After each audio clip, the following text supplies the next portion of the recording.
what's going on? Today we are making egg in a nest, aka toad in the hole, the American version, not the British one. We are taking this simple dish with the cutout bread, fried egg, keeping what's good about it, but upgrading the dish and adding a couple components to turn this very simple dish into something that's baller as fuck that you could easily see served in a restaurant. This video will be broken into prep and finishing the dish.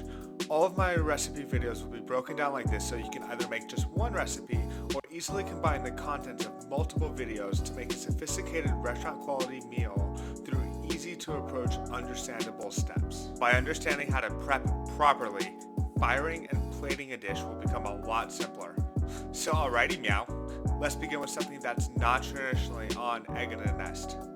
Mushrooms. You can use whatever kinds of shrooms you want. Hell, use the ones that make you see funny things if you really want. Not really my style, but to each their own. I'm going to start off by using brown beach and maitake mushrooms.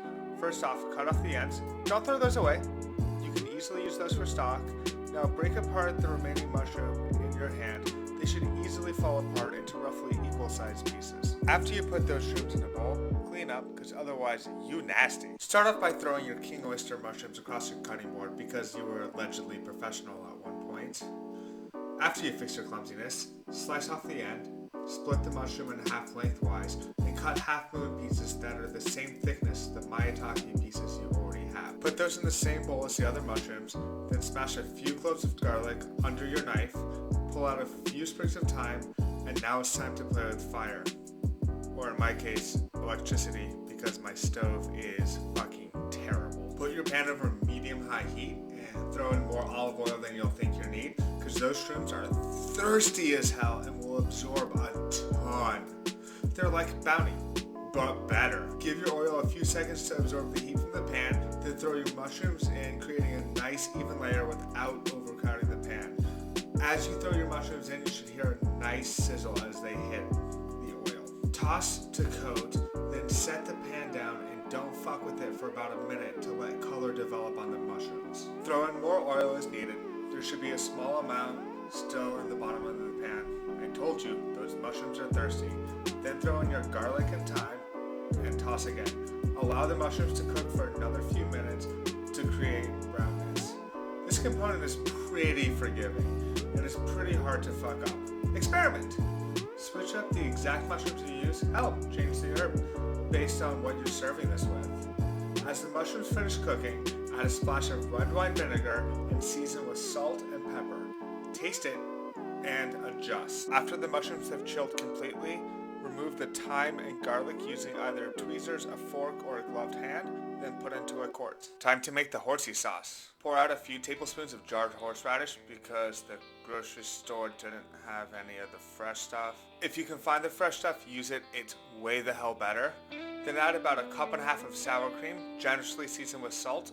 Mix it, taste it, adjust with more salt and horseradish as needed. Then load this into a squeeze bottle. If your squeeze bottle has a very small lid like mine, put the cream into a piping bag and then use that to load it into the squeeze bottle.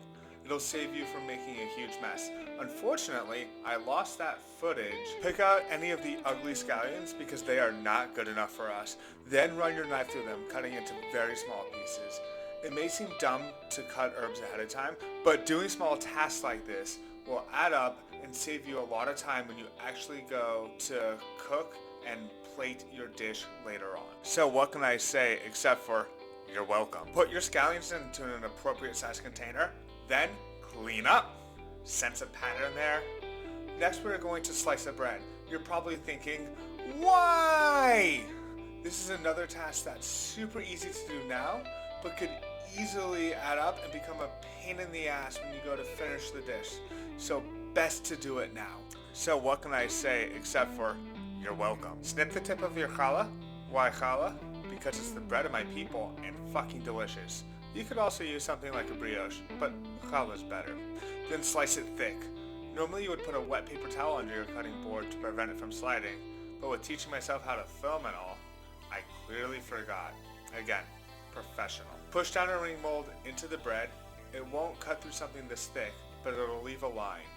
Use it as a guide to cut out the hole with a knife. Next up, wrap it tight and clean up, and the prep is done.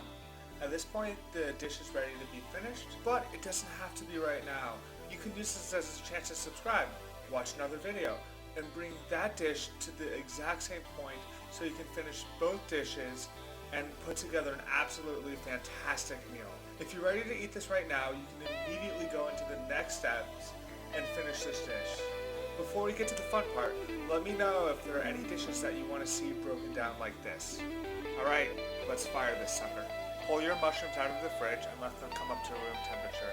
You can optionally warm them slightly over low heat in a small pot, then return them to the container and mix in a small handful of scallions. Warm up a pan over medium heat, throw in a few pats of butter, allow them to melt and become bubbly. Then throw in a piece of bread, the better side down, and allow it to toast. Don't be afraid to throw in an extra chunk of butter. The side that's currently down will eventually become the presentation side. Toast that side a little bit longer than I did, then flip and crack your egg in. As the egg cooks, don't be afraid to adjust your heat as needed. My pan got a little too hot, so I lowered it. Let it cook mostly on the one side until the egg white looks about 3/4 of the way cooked. Then flip it. When flipping the bread and egg, don't force the issue. If it sticks a little, like it did for me, then change the angle and try again. Go with the passive least resistance.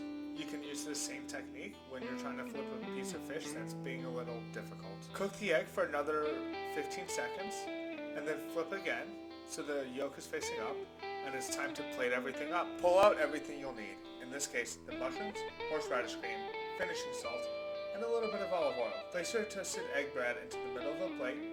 Adjust the exact positioning as you see fit, then spoon over the mushroom mixture. Don't worry about being too fussy where it ends up. I like to make sure a little bit ends up on top of the bread as to give the dish a little bit more height, but then I'll spoon a little over the sides, keeping it just a bit tight to the bread, not letting it spread out too far. Grab your squeeze bottle of horseradish cream and drizzle it over the top. If you don't have squeeze bottles, I highly suggest investing the $10 it takes to get some. There's a bunch on Amazon. They are a fantastically handy tool. I didn't have this particular issue, but if the top gets a little clogged up because of the horseradish, don't be afraid to cut off the tip just a little bit to make the hole just that tiny bit bigger. Add a little bit of olive oil around the dish, about the same diameter as your mushrooms go out. Put a little bit of finishing salt right on the egg yolk. If needed, clean the edges of the plate. And, just like that, you're finished. You've now taken a very simple dish, retained what makes the OG good, but made something that you will enjoy and will easily impress your friends and family. Thank you so much for watching. Try making this. Let me know how it turns out. Tell me if there's something in particular you would like to see or an ingredient you want to see used. I'll do my best to make it happen. Next time I'm making a chilled Thai melon soup with marinated shrimp that is perfect for summer. So subscribe to make sure that you don't miss out on that or the other creative food I have coming up. Again, thank you.